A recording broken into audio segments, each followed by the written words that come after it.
ॐ क्लीं ऋषिरुवाच पुराशुम् मनिशुम्भाभ्यामसुराभ्याम् शचीपतेः त्रैलोक्ययज्ञभागाश्च ऋतामतबलाश्रयात् तावेव सूर्यताम् तद्वदधिकारम् तथैन्दवम् कौबेरमथयाम्यम् च चक्राते वरुणस्य च तावेव पवनर्थिम् च चक्रतुरवह्निकर्म च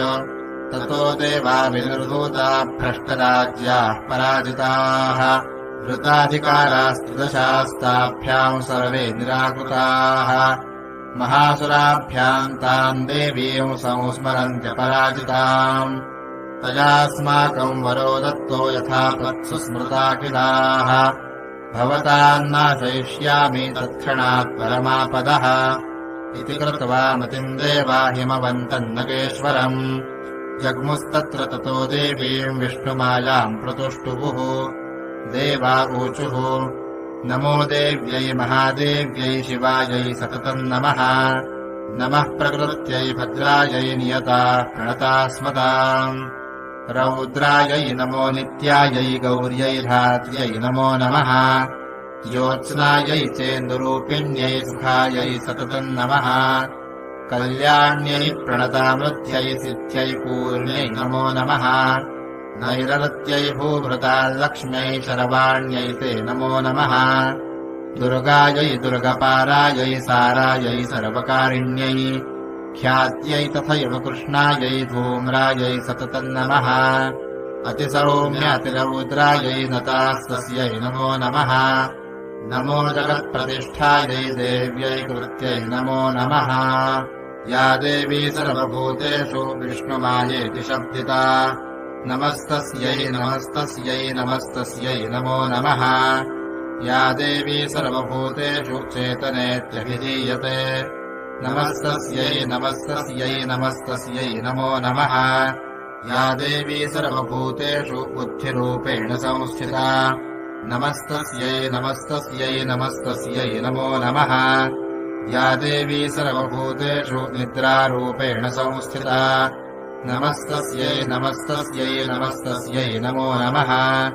या देवी सर्वभूतेषु क्षुधारूपेण संस्थिता नमस्तस्यै नमस्तस्यै नमस्तस्यै नमो नमः या देवी सर्वभूतेषु छायारूपेण संस्थिता नमस्तस्यै नमस्तस्यै नमस्तस्यै नमो नमः या देवी सर्वभूतेषु शक्तिरूपेण संस्थिता नमस्तस्यै नमस्तस्यै नमस्तस्यै नमो नमः या देवी सर्वभूतेषु तृष्णारूपेण संस्थिता नमस्तस्यै नमस्तस्यै नमस्तस्यै नमो नमः या देवी सर्वभूतेषु क्षान्तिरूपेण संस्थिता नमस्तस्यै नमस्तस्यै नमस्तस्यै नमो नमः या देवी सर्वभूतेषु जातिरूपेण संस्थिता नमस्तस्यै नमस्तस्यै नमस्तस्यै नमो नमः या देवी सर्वभूतेषु लज्जारूपेण संस्थिता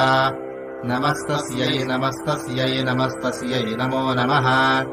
या देवी सर्वभूतेषु शान्तिरूपेण संस्थिता नमस्तस्यै नमस्तस्यै नमस्तस्यै नमो नमः या देवी सर्वभूतेषु श्रद्धारूपेण संस्थिता नमस्तस्यै नमस्तस्यै नमस्तस्यै नमो नमः या देवी सर्वभूतेषु कान्तिरूपेण संस्थिता नमस्तस्यै नमस्तस्यै नमस्तस्यै नमो नमः या देवी सर्वभूतेषु लक्ष्मीरूपेण संस्थिता नमस्तस्यै नमस्तस्यै नमस्तस्यै नमो नमः या देवी सर्वभूतेषु वृत्तिरूपेण संस्थिता नमस्तस्यै नमस्तस्यै नमस्तस्यै नमो नमः या देवी सर्वभूतेषु स्मृतिरूपेण संस्थिता नमस्तस्यै नमस्तस्यै नमस्तस्यै नमो नमः या देवी सर्वभूतेषु दयारूपेण संस्थिता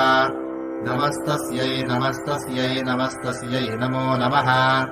या देवी सर्वभूतेषु तुष्टिरूपेण संस्थिता नमस्तस्यै नमस्तस्यै नमस्तस्यै नमो नमः या देवी सर्वभूतेषु मातृरूपेण संस्थिता नमस्तस्यै नमस्तस्यै नमस्तस्यै नमो नमः या देवी सर्वभूतेषु भ्रान्तिरूपेण संस्थिता नमस्तस्यै नमस्तस्यै नमस्तस्यै नमो नमः इन्द्रियाणामधिष्ठात्री भूतानाम् चाखिलेषु या भूतेषु सततम् तस्यै व्याप्त्यै देव्यै नमो नमः चितिरूपेण या कृत्स्नमेतद्व्याप्य स्थिता जगत् नमस्तस्यै नमस्तस्यै नमस्तस्यै नमो नमः स्तुतासुरैः पूर्वमभीष्टसंश्रया तथा सुरेन्द्रेण दिनेषु सेविता करोतु सा नः शुभहेतुरीश्वरी शुभानि भद्राण्यभिहन्तु चापदः यासाम् प्रदञ्चोत्थतदैत्यतापितैरस्माभिरीशा च सुरैर्नमस्यते या च स्मृता तत्क्षणमेव हन्ति नः सर्वापदो भक्तिविनम्रमूर्तिभिः ऋषिरुवाच एवंस्तवाभियुक्तानाम् देवानाम् तत्र पार्वती स्नातुमभ्याजयौतो ये जाह्नव्या नृपनन्दन सा ब्रवीत्तान् सुरान् सुभ्रोर्भवद्भिस्तूयतेऽत्र का शरीरकोशतश्चास्याः समुद्भूता ब्रवीच्छिवा स्तोत्रम् ममैतत्क्रियते शुम्भदैत्यनिराकृतैः देवैः समेतैः समरे निशुम्भेन पराजितैः शरीरकोशाद्यत्तस्याः पार्वत्या निःसृताम्बिका कौशिकीति समस्तेषु ततो लोकेषु गीयते तस्याम् विनिर्गतायाम् तु कृष्णाभूत् सापि पार्वती कालिकेति समाख्याता हिमाचलकृताश्रजा ततोऽम्बिकाम् परौ रूपम् बिभ्राणाम् सुमनोहरम्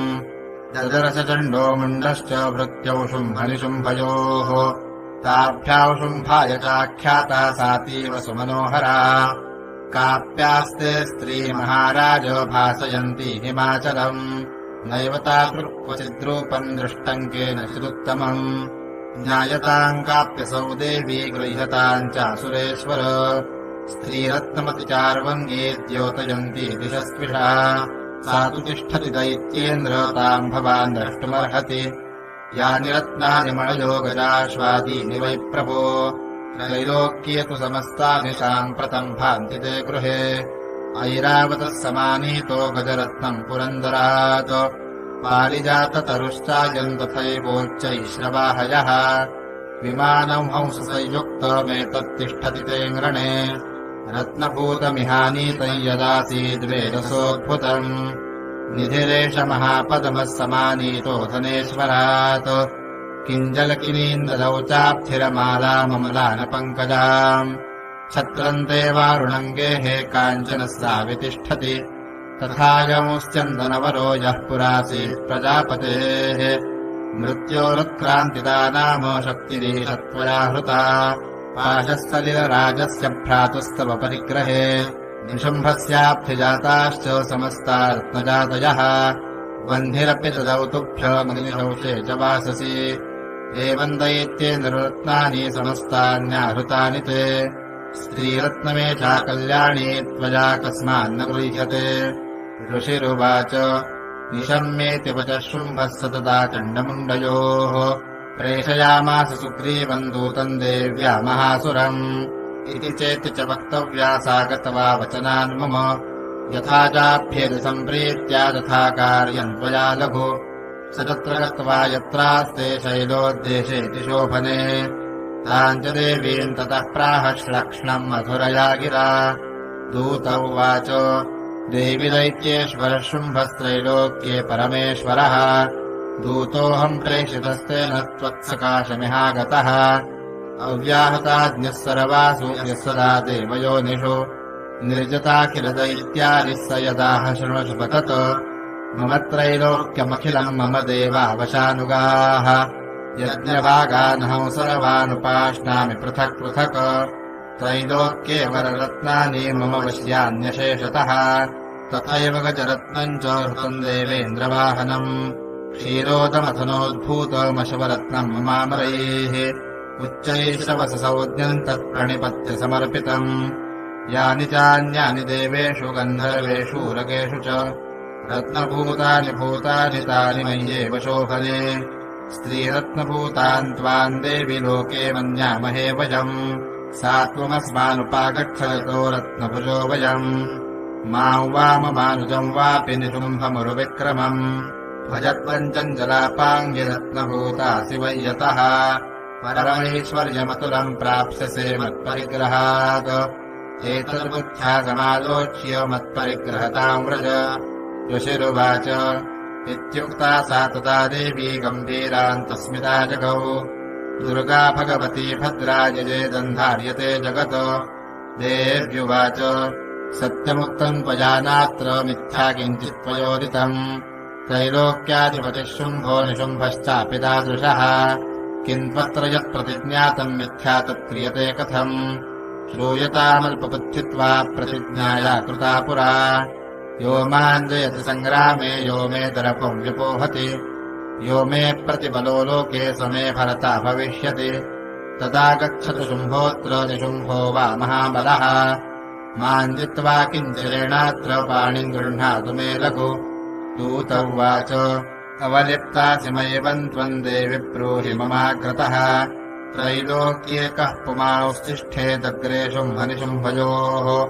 अन्येषामपि दैत्यानाम् सर्वे देवा न वैयुधि तिष्ठन्ति सम्मुखे देवि किम् पुनः स्त्री त्वमेकिका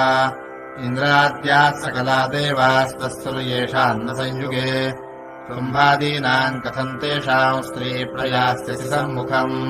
सा त्वम् गच्छ मयैवोक्ता पार्श्वौ शुम्भनिशुम्भयोः केशाकर्षणनिर्धूत गौरवामागमिष्यसि देव्युवाच एवमेतत्पदी शुम्भो निशुम्भश्चापि तादृशः किम् करोमि प्रतिज्ञा मे यदनालोचिता पुरा सत्त्वम् गच्छ मयोक्तम् ते यदेतत्सर्वमादृतः तदा चक्ष्वा सुरेन्द्राय स च युक्तम् करोतु यत् श्रीमार्कण्डेयपुराणे देवी महात्म्ये 5मः